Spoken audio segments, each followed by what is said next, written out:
राधे कृष्ण राधे कृष्ण। श्री राम आदि राजकुमारों की तात्कालिक दिनचर्या। वशिष्ठ जी तथा अन्य सभासदों का पुनः सभा में प्रवेश। राजा दशरथ द्वारा मुनि के उपदेश की प्रशंसा तथा श्री राम जी की उनसे पुनः उपदेश करने के लिए प्रार्थना।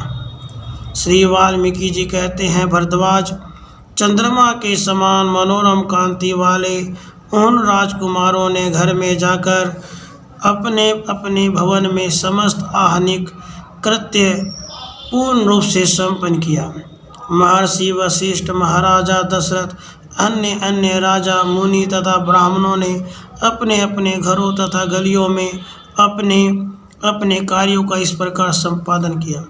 उन सब ने जलाशयों में स्नान किया और ब्राह्मणों को अपनी शक्ति के अनुसार गौ, भूमि, तिल, सुवर्ण, सैया, आसन, वस्त्र और बर्तन आदि का दान किया।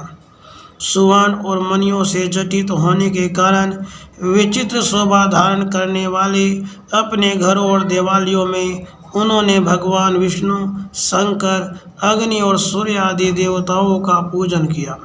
उसके बाद पुत्र, पौत्र, सुहृद, सखा, भृत्य और बंधु बांधवों के साथ अपनी रुचि के अनुरूप भोज्य पदार्थों का आस्वादन किया। फिर सायंकाल तक का समय उन्होंने तत्काल उचित चेष्टा, पुराण एवं धर्मशास्त्र के श्रवण आदि के द्वारा व्यतीत किया। सूर्यास्त होने पर उन्होंने विधि पूर्वक संध्या वंदन,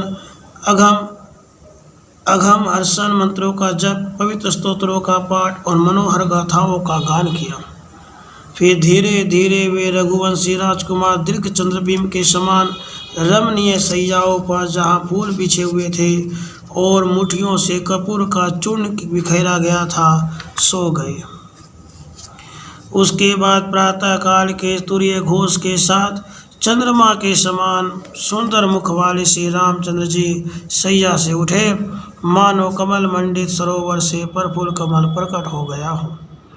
उसके बाद प्रातःकाल के स्नान विधि संपन्न करके संध्या वंदन आदि से निवृत्त हो थोड़े से परिजनों को आगे भेजकर पीछे स्वयं राम जी भी भाइयों के साथ वशिष्ठ जी के निवास स्थान पर गए। मुनिवर वशिष्ठ एकांत में समाधि लगाए बैठे थे और परमात्मा का चिंतन करते थे। श्री राम जी ने दूर से ही कंधा झुकाकर मुनि को प्रणाम किया। उन्हें प्रणाम करके वे विनय युक्त राजकुमार तब तक उस आंगन में खड़े रहे जब तक अंधकार का नाश होकर दिग्गंगनाओं का मुखमंडल स्पष्ट दिखाई न देने लगा। उसके बाद अनेक राजा, राजकुमार, ऋषि और ब्राह्मण मौन भाव से वशिष्ठ जी के निवास स्थान पर आए। ऐसा लगता था मानो देवता लोग ब्रह्मलोक में एकत्र हो रहे हों। वशिष्ठ जी का वह निवास स्थान समग्र जन समुदाय से भर गया और राजाओं के संचरण से राजभवन के समान सुशोभित होने लगा। फिर एक ही क्षण में भगवान वशिष्ठ समाधि से विरत हुए और अपने चरणों में प्रणत हुए लोगों को उचित आचार एवं उपचार से अनुग्रहित करने लगे। उसके बाद मुनियों और विश्वामित्र जी के साथ श्रीमान मुनि और वशिष्ठ उसी प्रकार सहसा रथ पर आरूढ़ हुए जैसे कमल योनि ब्रह्मा कमल के आसन पर विराजमान हुए हों। राजा के महल में पहुंचकर उन्होंने नतमस्तक हुए राजा दशरथ की उस रमणीय सभा में प्रवेश किया। उस समय महावीर राजा दशरथ तुरंत अपने सिंहासन से उठकर मुनि के स्वागत के लिए 3 पग आगे बढ़ आए थे।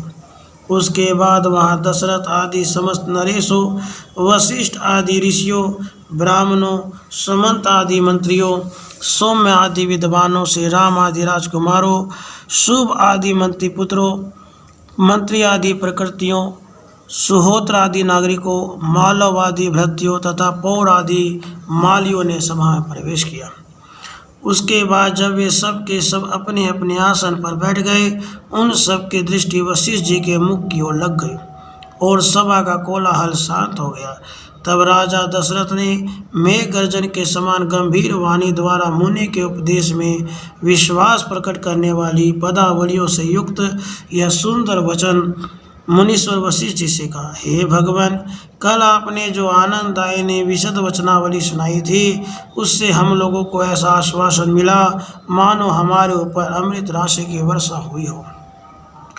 जैसे अमृत राशि से पूर्ण चंद्रमा की निर्मल किरणें अंधकार को हटाकर अंतःकरण को शीतल कर देती है, उसी प्रकार आप जैसे महात्माओं के अमृत तुल्य मधुर और निर्मल ये उपदेश वाक्य अज्ञान अंधकार को दूर करके श्रोताओं के अंतःकरण को परम शांति प्रदान करते हैं।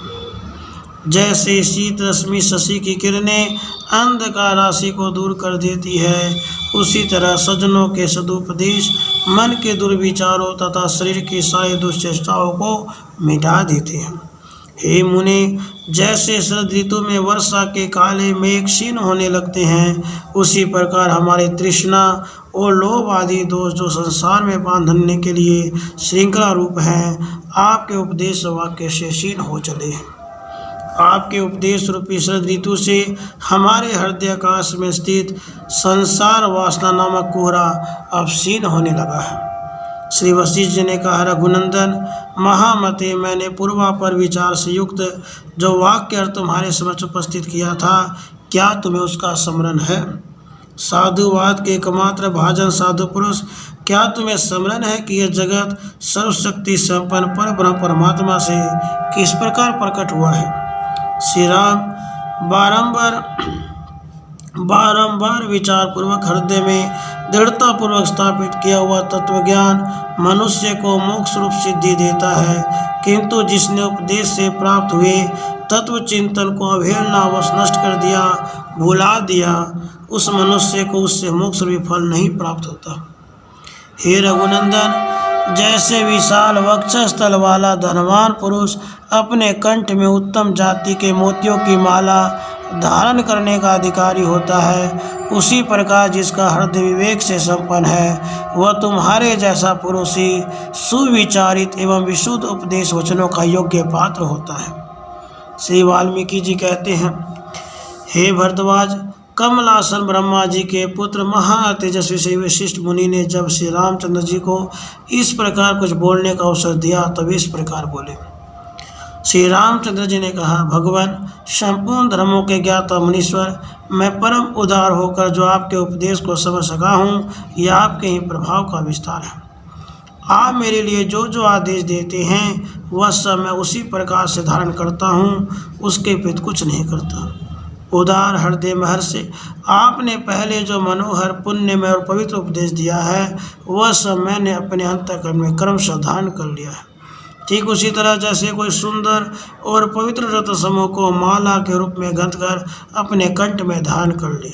आपका अनुशासन हितकारक, मनोरम, परम पुण्यदायक और परमानंद प्राप्ति का साधन है। भला कौन ऐसे सिद्ध पुरुष हैं जो इसे शिरोधार्य नहीं करेंगे? आपका यह पवित्र उपदेश पहले श्रवण काल में ही परम मधुर लगता है, फिर मध्य काल में मनन और निधि ध्यान के समय श्रम आदि के सौभाग्य की वृद्धि करता है, तथा अंत में परम उत्तम मोक्ष रूपी फल की प्राप्ति कराने वाला होता है।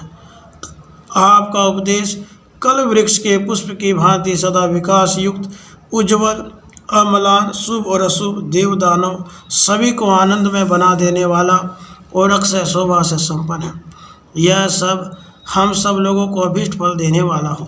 हे भगवान, आप संपूर्ण शास्त्रों के विचार में विशारद हैं, विस्तृत पुण्य रूपी जल राशि के एकमात्र महान सरोवर हैं, महान व्रतधारी और ताप पाप से रहित है। इस समय मेरे प्रति आप पुनः अपने उपदेश वाणी के प्रवाह का प्रसार कीजिए, सदुपदेश रूपी अमृत का निर्झर बहाइए। राधे कृष्ण राधे